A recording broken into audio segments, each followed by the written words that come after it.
आज हम आपके लिए लेकर के आए क्लास 9th चैप्टर 8 की थ्योरम 10.9। इसी थ्योरम को हम दूसरे नाम से भी जानते हैं, converse of mid point theorem. इससे पहले वाले वीडियो में हमने मिड पॉइंट थ्योरम करा दी थी। ये आपकी सेकंड जो मोस्ट इंपोर्टेंट है इस चैप्टर की थ्योरम, वो converse of mid point theorem है। ये एग्जाम के हिसाब से भी इंपोर्टेंट है, खासकर 8.8 जो आपकी थ्योरम है मिड पॉइंट थ्योरम, उसे जरूर ध्यान से देख लें क्योंकि वो एग्जाम में काफी बार पूछी जाती है। अब अगर हम यहां देखें तो ये क्या कह रही है थ्योरम हमसे, ये कह रही है लाइन है, अपन को लाइन को क्या करना है, ड्रॉ करना है, और लाइन को ड्रॉ करना है लेकिन कैसे, मिड पॉइंट। कहां के मिड पॉइंट से? Mid point of one side of a triangle parallel to the another side. तो हमें एक ट्राइंगल की जरूरत पड़ी, तो हमने क्या किया, पहले एक ट्राइंगल बनाया।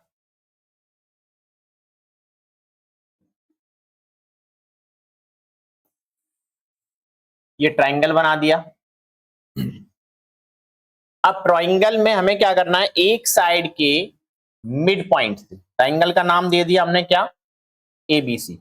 और इस ट्राइंगल के एक साइड के मिड पॉइंट से यानी कि AB के मिड पॉइंट से क्या किया हमने, एक लाइन ड्रॉ की। क्या कह रहा है, हमें लाइन ड्रॉ करनी है, वो कहां से, mid point of one side of a triangle, triangle के मिड पॉइंट से parallel to the another side.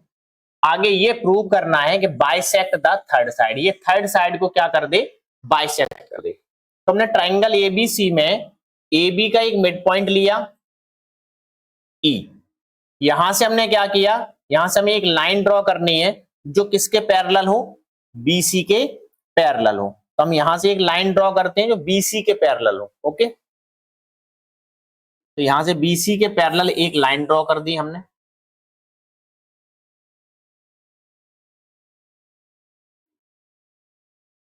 जो थर्ड साइड को कहां पर काट रही है, कहां पर इंटरसेक्ट कर रही है, F पॉइंट पर इंटरसेक्ट कर रही है। तो पहले हम यहां से लिखते हैं गिवन। तो क्या गिवन है, सबसे पहले हमें ट्राइंगल ABC गिवन, क्या गिवन है, ट्राइंगल ABC। उसके बाद क्या है, तो E एज, क्या है E, mid point of side AB, right, इतना ही गिवन है। क्या गिवन है, एक लाइन हमें ड्रॉ करनी थी, कहां से, मिड पॉइंट से, एक साइड के मिड पॉइंट से। दूसरी बात क्या कह रहा था, वो पैरेलल टू क्या है, अनदर साइड है, तो पैरेलल टू अनदर साइड। तो पहले एक स्टेप पे हमने उन्हें बताया ट्राइंगल एबीसी में क्या है, E is a mid point of side AB।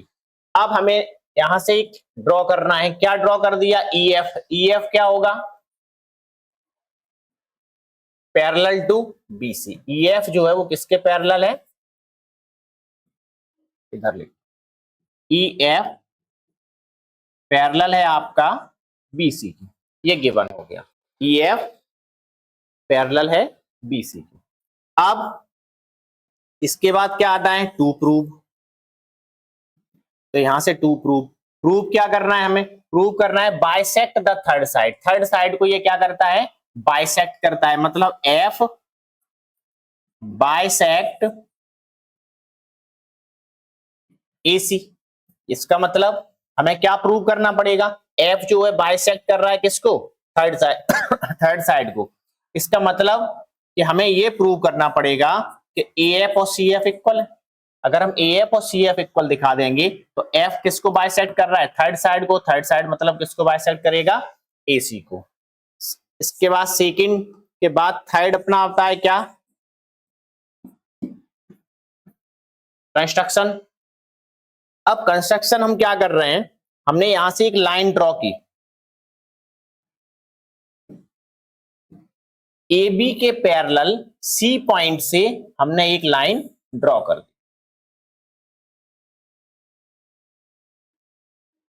और इस पॉइंट को क्या ले लिया हमने, ABC हो गया, तो इस पॉइंट को हमने D ले लिया।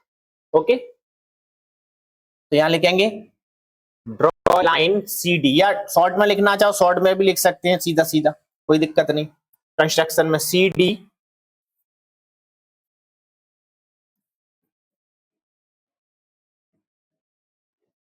Parallel A B. C D एक लाइन ड्रॉ की हमने किसके पैरेलल, ए बी के पैरेलल। जब भी लाइन ड्रॉ करो तो कोशिश करना कि डॉटेड लाइन में चले, है ना, कंस्ट्रक्शन हमेशा डॉटेड लाइन में करें। ओके कंस्ट्रक्शन किस में चले, डॉटेड लाइन में, वो ज्यादा सही है।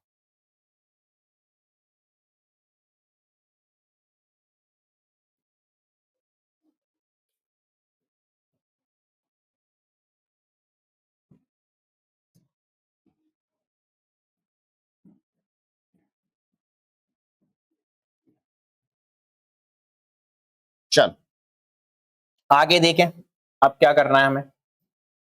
इसके बाद हम आते हैं किस पर, प्रूफ पर। अब प्रूफ में हमें ये देखना है कि ए एफ किसके इक्वल प्रूव करना पड़ेगा, सी एफ के। कैसे हो सकता है, तो हमने यहाँ एक चीज देखी कि अगर हम ये प्रूव कर दें कि ये वाला ट्रायंगल और ये वाला ट्रायंगल, दोनों ट्रायंगल आपस में कैसे हैं, कॉन्ग्रुएंट है।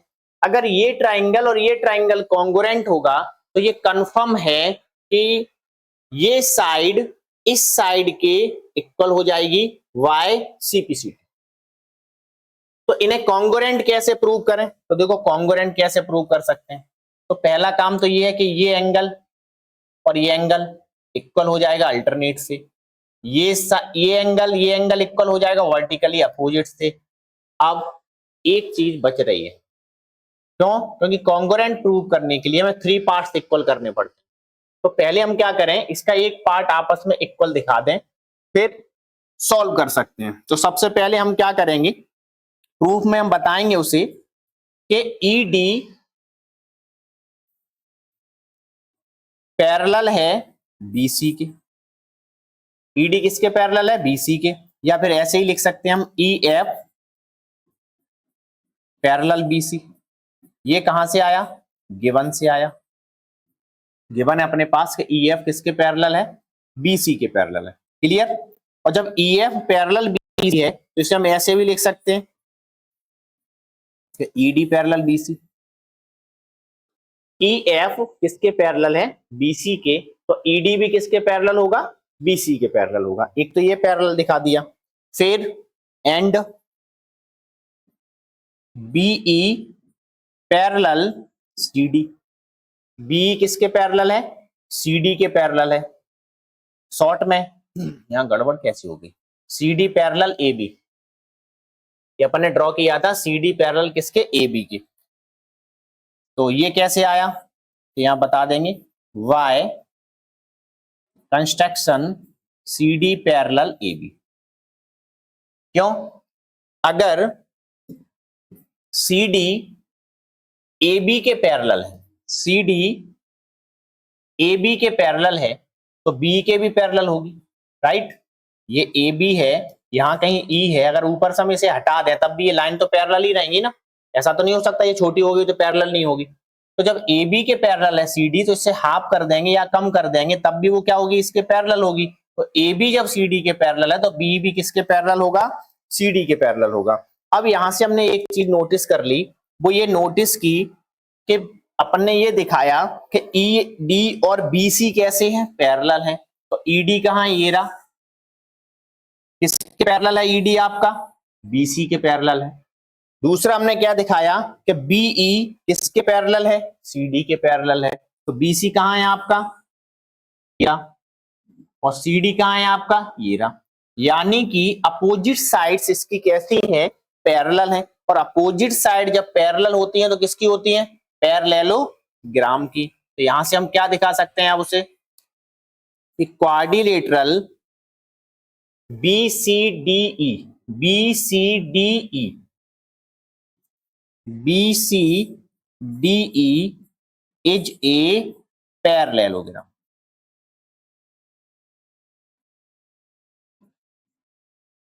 बीसीडी आपका क्या हो गया, ठीक है, कोई दिक्कत।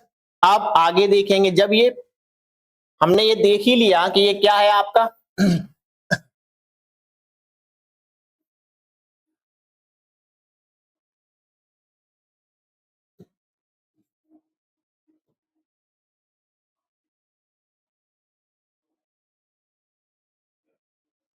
देखो जब ये पैरेललोग्राम हमने दिखा दिया तो अब आगे हम ये भी कह सकते हैं कि पैरेललोग्राम है तो फिर अपोजिट साइड कैसी होंगी, इक्वल होंगी, है ना।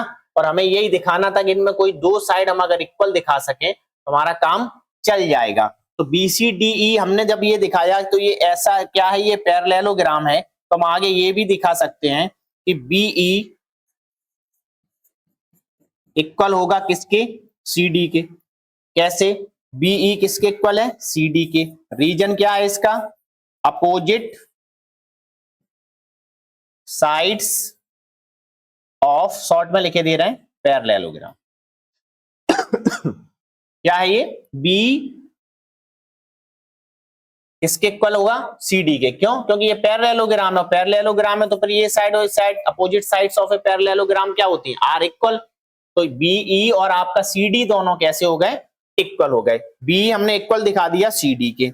एंड अब क्या दिखा सकते हैं कि ए ई आपका किसके इक्वल है, बी के इक्वल है। ए ई किसके इक्वल है, बी के। रीजन क्या है इसका, तो बता देंगे E is a mid point of A B. A B का ई क्या है, मिड पॉइंट है, तो ये दोनों भी इक्वल है। तो यहां हमने देखा कि बी के इक्वल क्या है, ए, बी के इक्वल क्या है, सी डी। तो इसका मतलब ये दोनों भी आपस में कैसे होंगे, इक्वल होंगे।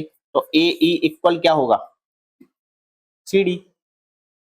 ए ई किसके इक्वल होगा, सी डी के इक्वल होगा। बस हमने यही कहा था कि दो तो हमें मिल रहे थे, कोई एक नहीं मिल रहा था, तो हमने ये दिखा दिया कि ए ई और सी डी दोनों आपस में कैसे हैं, इक्वल हैं। अब हम इसे कॉन्ग्रुएंट प्रूव कर सकते हैं दोनों ट्राइंगल को। तो इन ट्राइंगल, पहले ये वाला ट्राइंगल, राइट, इस ट्राइंगल को और इस ट्राइंगल को, दोनों को हमें क्या प्रूव कर देना है, कॉन्ग्रुएंट प्रूव कर देंगे। जैसे हमने कॉन्ग्रुएंट प्रूव कर देते हैं तो हम ये कह देते हैं कि ये साइड और ये साइड बाय सीपीसीटी आपस में कैसी हो जाएगी, इक्वल हो जाएगी। बस इतना काम करना है। तो हमने क्या किया, पहले ट्राइंगल लिया, in triangle A E F and triangle C D F. ये हो गया आपका ए ई एफ, इधर हमने ले लिया सी डी एफ। तो देखेंगे क्या क्या इक्वल है। सबसे पहला काम, ये एंगल इस एंगल के इक्वल होगा। रीजन क्या है, हमने ये बताया है कंस्ट्रक्शन में कि ये लाइन और ये लाइन दोनों आपस में कैसी हैं, पैरेलल हैं। तो ए बी किसके पैरेलल है, सी डी के पैरेलल। ए बी किसके पैरेलल है, सी डी के पैरेलल है। ये लाइन ज्वाइन कर रही है बी ई, बी ए सी और डी। तो ये दोनों एंगल अल्टरनेट एंगल से कैसे हो जाएंगे, इक्वल हो जाएंगे। तो एंगल ई ए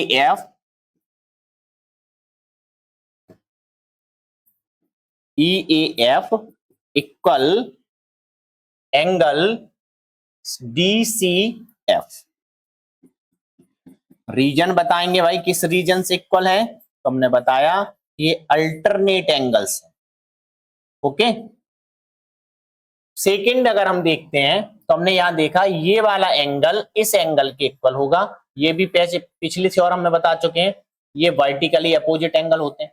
तो ये एंगल आपस में कैसे होते हैं, इक्वल होते हैं। तो A F E equal C F D. Reason क्या है इसका, तो वर्टिकली अपोजिट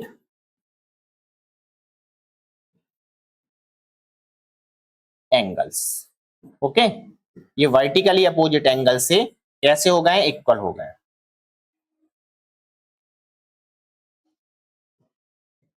और ये हमने प्रूव कर दिया था कि ए ई इक्वल सी डी।